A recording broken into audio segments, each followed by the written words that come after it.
Abu Dhabi ദർബ് toll ഗേറ്റിന്റെ ടൈമിൽ variations വരുത്തിയിട്ടുണ്ടെന്നുള്ളത് Q mobility ഒഫീഷ്യലായിട്ട് അറിയിച്ചിട്ടുണ്ട്. ഇപ്പോൾ normally 7 to 9 morning peak hours, അതുപോലെ തന്നെ ഈവനിങ് 3 to 7 ആക്കിയിട്ട് അത് മാറ്റിയിട്ടുണ്ട്. അതുപോലെ തന്നെ മന്ത്ലി ക്യാപ്പ്, ഡെയിലി ക്യാപ്പ് എന്നുള്ള രീതിയിൽ അവർ ഒരു ഫിക്സഡ് ഒരു പാക്കേജ് പോലത്തെ സംഭവം ഉണ്ടായിരുന്നു, അതും റിമൂവ് ചെയ്തിട്ടുണ്ട്.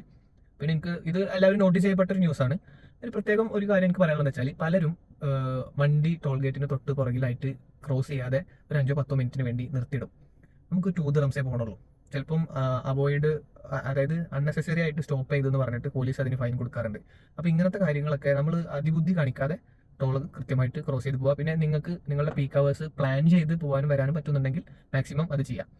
എസ്പെഷ്യലി നമ്മൾ സാലിക്കിന്റെ റേറ്റും പാർക്കിംഗ് റേറ്റും ഒക്കെ കൂടുതലാണ്. അതുപോലെ തന്നെ നമുക്ക് അബുദാബിയിലും ഭാവിയിൽ പ്രതീക്ഷിക്കാം പല വേരിയേഷൻസ് വരാന്നുള്ളത്.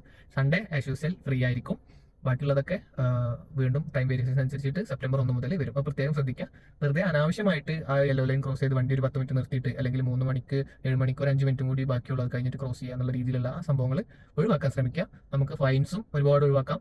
നമ്മൾ അൺനെസസറി ആയിട്ടുള്ള കാര്യങ്ങൾ കൊണ്ട് വരുന്ന ആക്സിഡൻസും പ്രശ്നങ്ങളും ഒക്കെ നമുക്ക് അതിന് ഒഴിവാക്കാം. അപ്പോൾ പ്രത്യേകം എല്ലാവരും ശ്രദ്ധിക്കുക.